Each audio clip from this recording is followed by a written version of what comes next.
Are you thinking about moving to Boston, or are you thinking about moving to South Boston specifically? I bet you're wondering, is it even worth making a full video on South Boston alone? Well, it sure is, because when you move to Boston, there are so many different neighborhoods available for you to choose from. You can be choosing from the Back Bay or Beacon Hill. You could choose the North End or the South End. You can choose East Boston, or you can choose South Boston. All of these neighborhoods have their own identities, their own specific restaurants, their own culture, their own political representation. All these things go into making up the different neighborhoods of Boston. And today in this video, I am going to speak directly about South Boston. I'm Katie Norton, and I'm a realtor in Massachusetts. This channel is all about letting you know what it's like living on the South Shore of Boston. Subscribe if you haven't, and if you're thinking about moving here, give me a call because I would love to help you. So without further ado, let's jump into this video about South Boston. South Boston is not necessarily on the South Shore, but it's south of Boston. And the reason I know so much about South Boston is because I live just about 10 minutes from South Boston in Milton. Another reason is because my kids actually go to Boston College High School, which is in Dorchester, another part of Boston that is adjacent to South Boston. And one of my favorite places to spend time in probably all of Massachusetts is right here in South Boston. And I'll tell you a little bit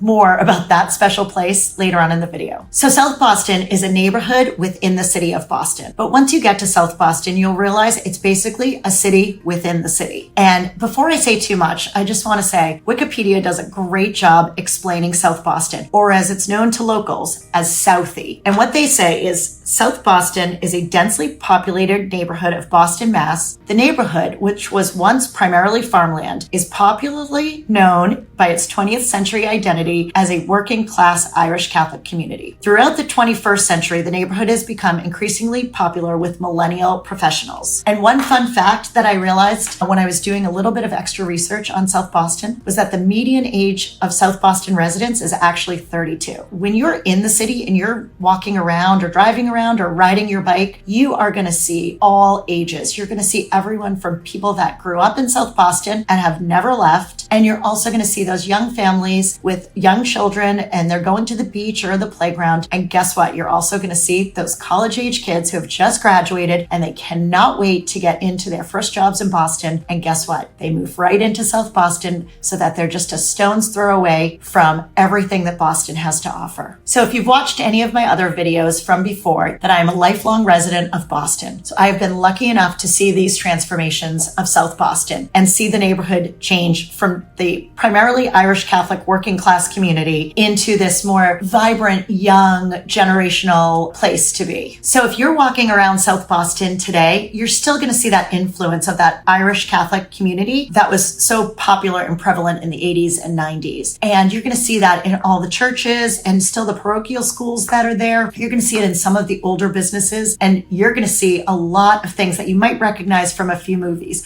like the L Street Tavern, for example, made famous in Good Will Hunting. At the same time, you're going to see tons of young people walking around the streets of South Boston. The median age of South Boston is actually 32, which is 6.5 years younger than the median age of the United States. And you're going to see this with the culture that comes along with this youthful population. For example, you'll see a ton of Instagram-worthy restaurants and coffee shops all over South Boston that these young professionals want to hang out in. Some of the restaurants that have popped up along East Broadway and West Broadway, which I'll talk about that a little bit first before I talk about the restaurants. As you can see, if you start in the northwest corner of the screen, you'll start it coming from Boston and you'll take West Broadway, and then you'll cross over Dorchester Ave and hit East Broadway. And that East Broadway will take you all the way to the beach. You'll find on both of these streets, West Broadway and East Broadway, this is your main retail and restaurant exposure in South Boston. Of course, there's little offshoots and little streets that come off of these streets where you'll find restaurants and retail as well, but the main stuff is going to be on West Broadway and East Broadway. The one key point I'd like to make about the restaurant scene in South Boston is that you're not going to find any chain restaurants in South Boston. what you're going to find is these quaint one owner or mom and pop restaurants, and they just pop up in all different locations. Some of them have been around for 75 years. Some of them have just popped up in the past 5 or 10 years. And some of them now have other restaurants under their restaurant chain, but they're all different. And so, for example, one restaurant group has Loco, Capo, Lincoln Tavern, and Fat Baby. And these restaurants represent 4 different styles of eating. Lincoln Tavern is going to be your American tavern, culturally American food. Capo is going to be your beautiful Italian. It's going to be pastas and pizzas. You're going to have Loco, which is going to be a wonderful Mexican experience with tacos and guacamole and quesadillas and everything you can think of. And then Fat Baby is going to be an Asian inspired restaurant with mostly sushi, wonderful array of dishes. So here are just 4 restaurants in less than a square mile of each other, and they are all so different. You're going to find different groups of people in each one, and you're going to find everything under the sun for any type of food that you're thinking about. One of my very happy places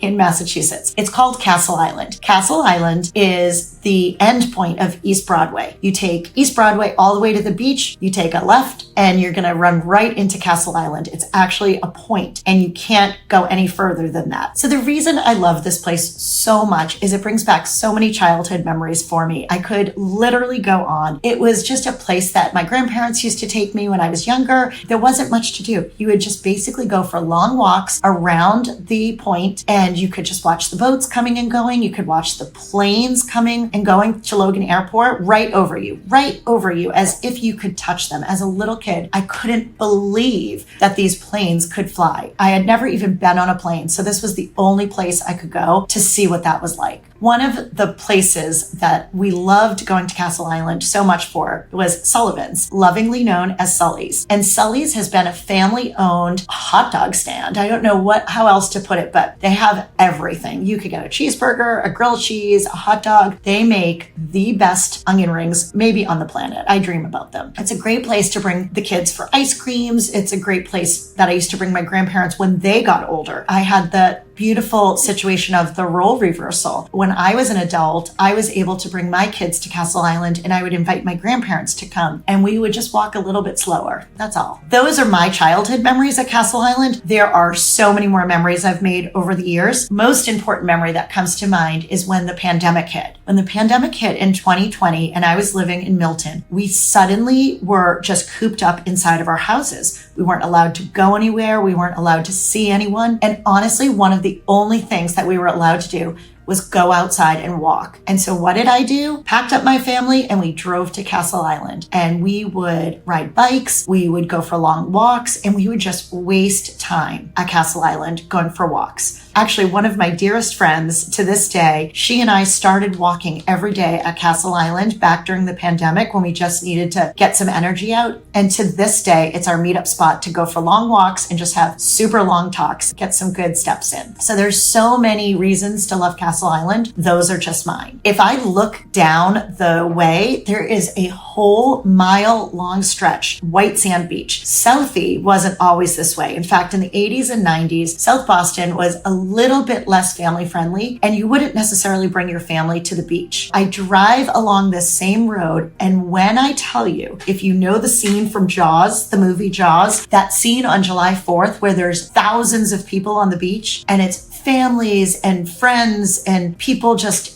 going there to meet up and to have a little party. This is the scene most afternoons every weekend in the summer on these beaches in South Boston. And they're Carson Beach, L Street Beach, and a few others, just to name a few. But really, I just love when that first summer day in New England, when it's been a long winter, and that first summer day that feels like it, okay, we're turning the corner. You drive by this street and it could be 65 degrees out, and you would think that it was 90-degree day in August. It's that much fun. The biggest social scene around. As you can tell, I could talk about Castle Island and South Boston forever. But let's get down to a few facts about South Boston. So let's talk a little bit about the school system in South Boston. If you're thinking about raising your family in South Boston, there's quite a few options. First and foremost, South Boston is going to fall under the Boston public school system. It's going to have a few of the K through 5 levels. It's going to have a 6 through 8 level, and it's going to have a 9 through 12 level. Because it falls under the Boston's public schools system, there are other private test-in schools that are options for your family. And there are plenty of other private educations that you can access that are just within a few miles away. I talk a lot about these private schools in some of my other videos. So if you have any questions about the education from the Boston public school system or from any of the private schools, just give me a call. It's definitely something I can speak to specifically to your questions. So as far as things to do in South Boston, well, I already talked about the beach and the outdoor space that South Boston has to offer. Of course, there's plenty of walking places, there's plenty of parks and playgrounds, and there's plenty of beach. In addition to all of those things, there are retail stores galore. And as I said about the restaurants previously, the retail stores are very similar. You're going to have these entrepreneurial men and women setting up their stores. There is everything from home goods stores to luxury fashion to consignment luxury fashion. One of my favorite stores to go to has a store in Beacon Hill, Nantucket, South Boston, and that's Covet. If you go to Covet, tell them Katie sent you because I love it there. In addition to that, there's plenty of men's fashions and things like that. Listen, if you're looking for fashion, you are steps away from Newbury Street, the Back Bay, Boylston Street, all of those name brand stores that you're going to be looking for are within a 10-minute, bus ride, a T ride, or just a car drive. It's a little bit further of a walk if you're walking from South Boston down over to Newbury Street or the Back Bay. As I said, there's no shortage of transportation ways to get there. So if you're looking for high fashion, that's probably the way to go. But if you're looking for something a little bit more unique, a little bit more individual, I'm going to say go to one of these stores in South Boston and check them out because they have just great things to offer. In addition to retail and restaurants, of course, South Boston has plenty of wellness options. And by wellness options, I mean hair salons, spas, barbershops, nail salons, everything you can imagine. And now let's talk about South Boston real estate. According to Zillow, the average home price in South Boston is $880,000. But let me talk a little bit about that because that's just the average sale price. Within the neighborhood, you're going to find different areas that are going to be higher in price point, and you're going to find areas that are going to be more of a value. What that's going to depend on is what the surrounding neighborhood itself is like. So do you have restaurants? Do you have access to the coffee shops? Are you close to the water? Do you have water views? So these things in such a small area, it really does make a huge difference. So when we're talking about price points, it's really important to know that you might see something for a much higher price point. We can talk about that and I can explain the reasons that you're going to get that higher price point, but what the value is truly going to be for that home. Based on those price points, I'm going to talk a little bit about the style of real estate. The thing about South Boston is there's no high rises. Most of the buildings are called triple deckers. And that comes from those old homes in the 50s and 60s that were built for those big Irish American Catholic families that had 8 or 9 kids. So these enormous homes over the past 30, 40, 50 years have been transformed into different condo units or different full family homes. You could walk into a triple decker and there could be 3 distinct units in that building. And those would have their own condo association. It would be updated and modernized, and you're going to pay a much higher price for something like that. If you're going to look at an older home that had no renovation and they're selling it as is, you're going to pay a lower price point for that. But overall, you're going to get in South Boston, because it is part of the city, you're not getting a lot of square footage as far as your backyard or your front yard. Your front yard is truly your sidewalk, and your sidewalk is going to bring you down to the beach or it's going to bring you into the city. That's where the value in the South Boston neighborhoods lie, is with inside the home. So it definitely varies by square footage. In some areas, there've been a ton of new builds. But again, they're not going higher than maybe 6 floors. It's really a unique space. And in those 6-floor condo units, you might find 4 condo units on each floor. So it really is going to be like, what are you truly looking for? What's important